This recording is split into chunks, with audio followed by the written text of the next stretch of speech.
Hello guys, in this video you will learn how you can create poll on WhatsApp.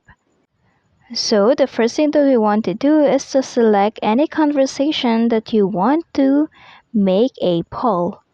For example, right here. Now just tap on this clip icon and then you'll see right here, poll. Just tap on poll to create the poll. We now need to ask a question.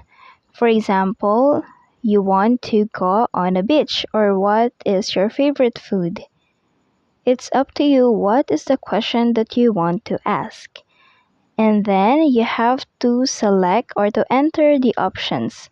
For example, yes or no or not sure.